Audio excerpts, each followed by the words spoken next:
Hello friends, இந்த வீடியோவில் நம்ம எதை பற்றி பார்க்க போகிறோம்னா ரொம்பவே ஈஸியான சிம்பிளான வெறும் 10 நிமிஷத்துக்குள்ளேயே ரெடி பண்ணக்கூடிய ஒரு சாதத்தை பற்றி தான் பார்க்க போகிறோம். இந்த சாதம் பார்த்துட்டிங்கன்னா நீங்கள் இட்லி, தோசை எதுக்கு வேணாலும் சாப்பாட்டுக்குமே கூட நீங்கள் யூஸ் பண்ணலாம். ரொம்பவே டேஸ்ட்டாக இருக்கும்.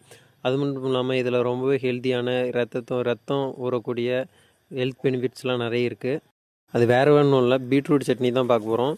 பீட்ரூட் கெட்டுக்கிழங்கு வழிவாக அதில் எவ்வளோ சத்து இருக்குதுன்னு உங்களுக்கு நான் சொல்லி தெரியணுங்கிறதுல உங்களுக்கே தெரியும்னு நினைக்கிறேன். இந்த பீட்ரூட் யூஸ் பண்ணி ரொம்பவே டேஸ்ட்டான ஒரு சாதம் தான் பண்ண போகிறோம். ஓகே, வாங்க வீடியோக்குள்ளே போகலாம். வீடியோக்குள்ளே போகிறதுக்கு முன்னாடி this video sponsored by SBO. SBO பார்த்துட்டிங்கன்னா ஃபுல் ஃபார்ம் பார்த்திங்கன்னா ஸ்கூல் ஆஃப் பிஸ்னஸ் ஆர்கனைசேஷன். இது வந்து பார்த்துட்டிங்கன்னா திருவண்ணாமலையில் நம்ம தமிழ்நாட்டுக்குள்ளே இருக்குது. இவங்க பார்த்துக்கிட்டிங்கன்னா டிஜிட்டல் மார்க்கெட்டிங் அப்படிங்கிற கோர்ஸ் ப்ரொவைட் பண்ணுறாங்க.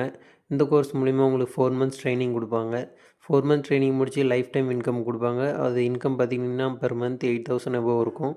இந்த ஒர்க்கு பற்றின டீட்டெயில்ஸ் அண்ட் இன்ஃபர்மேஷன் வேணும், என்னோடய காண்டாக்ட் டீட்டெயில்ஸ் டிஸ்கிரிப்ஷனில் கொடுக்குறேன். நீங்கள் எனி டைம் என்னை காண்டாக்ட் பண்ணலாம். ஓகே, வாங்க வீடியோக்குள்ளே போகலாம். ஸ்கிப் பண்ணாதீங்க. பெரிய தப்பு. தினம் 300 ரூபாய் சம்பாதிக்க அரிய வாய்ப்பு. இன்ஸ்டாகிராம், ஃபேஸ்புக் பயன்படுத்த தெரிந்தால் போதும் content post and content publishing மூலமா தினம் 300 ரூபாய் சம்பாதிக்கலாம். இந்த வேலை செய்ய 5 நிமிடம் போதும். Work training support, group communication support, all language customer live chat support, முக்கியமா சொந்தமா ஒரு பிசினஸ் ஸ்டார்ட் பண்ற அளவுக்கு உங்களால கற்றுக்கொள்ளவும் முடியும், சம்பாதிக்கவும் முடியும். இந்த வேலை வாய்ப்பு வழங்குவது 5 வருடத்திற்கு மேல ரன் ஆகிட்டு இருக்க நம்ம தமிழ்நாட்டு company school of business organisation private limited. மேலும் விவரங்களுக்கு டிஸ்கிரிப்ஷன்ல கொடுத்திருக்க நம்பருக்கு வாட்ஸ்அப் பண்ணுங்க. ஸோ இந்த ஒரு சாதம் பண்ணுறதுக்கு ஃபஸ்ட்டு பார்த்துக்கிட்டிங்கன்னா நீங்கள் பூண்டு ஒரு கட்டி எடுத்துக்காங்க. ஒரு 5-6 சின்ன வெங்காயம் எடுத்துக்காங்க, உரிச்சிக்காங்க. அண்ட் இஞ்சி சின்னதாக ஒரு பருப்பு அளவுக்கு நீங்கள் இஞ்சி தனியாக எடுத்துக்காங்க. ஸோ ஃபஸ்ட்டு அடுத்து தேங்காய் திருவி எடுத்துக்காங்க. அடுத்து நெக்ஸ்ட்டு பார்த்துக்கிட்டிங்கன்னா பீட்ரூட் கிழங்க செதுக்கி நீங்கள் காய்க்கு எப்படிலாம் காய் கிளறதுக்கு எப்படி பண்ணுவீங்களோ அதேமாரி அந்த செதுக்கிற கட்டையில் நீங்கள் சீவி எடுத்துக்காங்க. அவ்வளோதான் ஃப்ரெண்ட்ஸ். இப்போ நாங்கள் அதை குக்கிங் ப்ராசஸ் போகலாம். இப்போ ஃபஸ்ட்டு பார்த்துக்கிட்டிங்கன்னா நீங்கள் கடாயில் அடுப்பில் கடாயை வச்சு எண்ணெய் ஊற்றிக்காங்க. எண்ணெய் ஊற்றிட்டு கடுகு போட்டுக்கோங்க. கடுகு பொரிஞ்சோடனே நார்மலாக எப்பயும் போகிற மாரி கருவேப்பிலை போட்டுக்கோங்க. கருவேப்பிலை போட்ட உடனே நீங்கள் வெங்காயம் பூண்டு அறுத்து வச்சுருந்த வெங்காயம் பூண்டு போட்டு வதக்கிக்கோங்க. நல்லா வதங்கின உடனே அடுத்து பார்த்துக்கிட்டிங்கன்னா நீங்கள் தேங்காய் போட்டுக்கோங்க. தேங்காய் போட்டு கொஞ்சம் நல்லா அந்த தேங்காய் கலர் வணங்குற அளவுக்கு மஞ்சள் கலரில் கொஞ்சம் வணங்கின மாரி தெரியும்.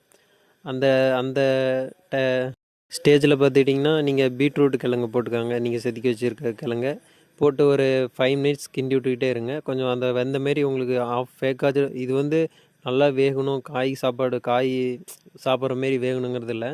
ஒரு ஆஃப் வேக்காடு வெந்தால் போதும். ஒரு மேக்ஸிமம் ஒரு 5 minutes 10 minutes நீங்கள் கொஞ்ச நேரம் கிண்டி விட்டுக்கிட்டே இருந்தீங்கன்னா போதும், அது அழகாக வெந்துடும். நீங்கள் தேங்காயும் பீட்ரூட் கிழங்கு இதெல்லாம் கடைசியாக போட்டு சீவனெலாம் போட்டு வணங்கினதுக்கப்புறம் ஒரு 5 minutes கிண்டி விட்டுட்டே இருங்க. அடுத்த ஸ்டெப் பார்த்துக்கிட்டிங்கன்னா நீங்கள் தக்காளி பழம் சின்னதாக ஒரு தக்காளி பழம் எடுத்துக்கோங்க. தக்காளி பழத்தை எடுத்து சின்னதாக அறுத்து போட்டுக்கோங்க அதுலேயே. அதுக்கப்புறம் ஒரு 5 நிமிஷம் தக்காளி பழம் போட்டதுக்கப்புறம் ஒரு 5 நிமிஷம் கிண்டி விடுங்க. ஒரு மேக்ஸிமம் 10 நிமிஷம் டைம் ஆயிடுச்சு. அடுத்து பார்த்துக்கிட்டிங்கன்னா அவ்வளோதான், அந்த ப்ராசஸ் முடிஞ்சிச்சு. நீங்கள் இறக்கி வச்சுட்டு கொஞ்சோண்டு உப்பு போட்டுக்கோங்க தேவைங்கிற அளவுக்கு. அடுத்து தேவைங்கிற அளவுக்கு மிளகாய் வச்சுக்கோங்க. அடுத்து தேவைங்கிற அளவுக்கு புளி வச்சுக்கோங்க. 3 வச்சுக்கோங்க. 3 வச்சு மிக்ஸ் பண்ணி கொஞ்ச நேரம் ஃபேன் காற்றுல ஆற விடுங்க. ஃபேன் காற்றுல ஆற விட்டு உங்கள் மிக்ஸி ஜாரில் எடுத்து வச்சு நீங்கள் அரைச்சி நார்மலாக நீங்கள் கொஞ்சம் கொலன்னு அரைச்சிக்கோங்க.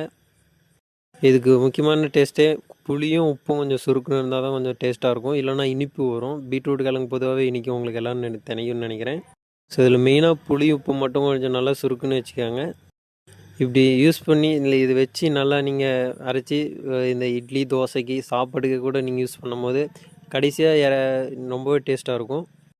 அண்ட் ஃபைனலாக நீங்கள் தேவைன்னா லைட்டாக ஒரு கரண்டியில் எண்ணெய் ஊற்றி கடுகு போட்டு கருவேப்பிலை போட்டு நீங்கள் தாளிச்சிக்கலாம். இல்லை நமக்கு தேவைப்படாதுன்னு நினைக்கிறேன், விருப்பப்படுறவங்க தாளிச்சிக்கலாம். தாளித்தாலும் நல்லாயிருக்கும்.